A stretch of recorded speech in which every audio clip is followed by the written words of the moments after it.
Assalamualaikum warahmatullahi wabarakatuh. Halo teman-teman semua, perkenalkan nama saya Salsa Dewi Masita, mahasiswa Pendidikan Ekonomi FKIP UNS Angkatan 2021. Oke, jadi teman-teman perlu diketahui bahwa sebagai mahasiswa, tugas saya adalah belajar, dan terus belajar.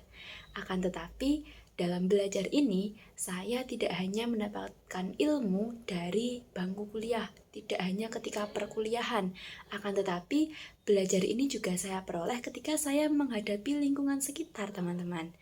Nah, di sini saya itu juga melihat adanya suatu permasalahan di desa sekitar Universitas 11 Maret ini. Nah, tapi ini sudah beda kabupaten ya. Yang saya lihat itu ada di Desa Ngargoyoso di Kabupaten Karanganyar. Nah, ya walaupun agak jauh tapi masih tergolong sekitar kampus ya, teman-teman. Nah, di sini tuh saya melihat adanya suatu potensi yang dimiliki dari Desa Ngargoyoso. Desa ini penghasil singkong dengan jenis singkong jalak towo. Nah, tapi berdasarkan apa yang saya ketahui, dari masyarakat itu terdapat kebingungan, yaitu ketika pengolahan dan juga pemasaran dari singkong jalak towo ini. Jadi, selama ini masyarakat dari Desa Ngargoyoso itu hanya membudidayakan, yaitu dari menanam singkong jalak towo hingga masa panen, lalu langsung menjualnya. Nah, di situ kan harganya masih rendah ya teman-teman, karena belum terdapat nilai tambah dari singkong jalak towo tersebut. Nah, sehingga perlu adanya sedikit sentuhan yang diberikan kepada singkong jalak towo tersebut agar memiliki nilai tambah.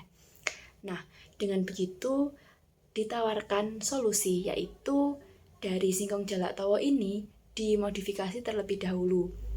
Mungkin yang pertama bisa dibuat produk keripik. Nah, setelah dari produk keripik itu kan sudah jadi satu produk baru. Nah, tetapi selanjutnya kita juga bisa membuat singkong tersebut itu menjadi sebuah tepung, yaitu namanya tepung mokaf ya teman-teman. Nah, setelah dari singkong itu dibuat menjadi tepung mokaf. Nah, dari tepung mokaf itu udah bisa dijual, tetapi dari tepung mokaf itu juga masih bisa diolah menjadi beberapa produk turunan. Di antaranya adalah mie mokaf, gitu. Nah, jadi teman-teman, kita akan berusaha menambah suatu nilai dari singkong jalak towo itu tadi. Setelah itu kan sudah ada ya produk keripik, terus juga tepung mokaf dan juga mie mokaf. Nah, dalam keberjalanannya ini akan kayak diperlukan gimana ya teman-teman? Kita kan juga memberdayakan warga setempat seperti ibu-ibu, terus buat produksinya itu, terus juga bapak-bapak untuk menanam itu. Lalu kita juga akan memberdayakan pemuda atau dari anak-anak Karang Taruna untuk melakukan pemasaran. Nah, jadi di sini terkadang itu diperlukan suatu tempat yang kita sebut gampangnya itu rumah produksi untuk biar seluruh kegiatan tadi itu terpusat dalam satu tempat. Nah, setelah itu selain adanya rumah produksi, kita juga akan memberikan adanya sosialisasi atau workshop dan semacamnya. Nah, dalam hal ini itu yang bisa dilakukan adalah sosialisasi kewirausahaan. Untuk apa sih? Agar warga atau masyarakat setempat itu memiliki semangat untuk berwirausaha, mengembangkan bahan baku singkong jalak towo itu menjadi produk-produk yang telah saya sebutkan tadi. Selanjutnya, perlu juga adanya sosialisasi terkait digital marketing.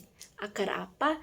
Agar jangkauan pasar itu semakin luas. Karena kalau sudah susah-susah bikin produk nggak dipasarkan, ya gimana ya? Jadi kurang ya teman-teman. Nah, selain itu juga diperlukan adanya pendampingan keuangan. Jadi ada pencatatan terkait pemasukan, pengeluaran dari bahan baku dan juga dari hasil penjualan dari produk singkong jalak towo tadi. Oke, mungkin cukup itu yang dapat saya sampaikan. Kurang lebihnya saya mohon maaf. Wassalamualaikum warahmatullahi wabarakatuh.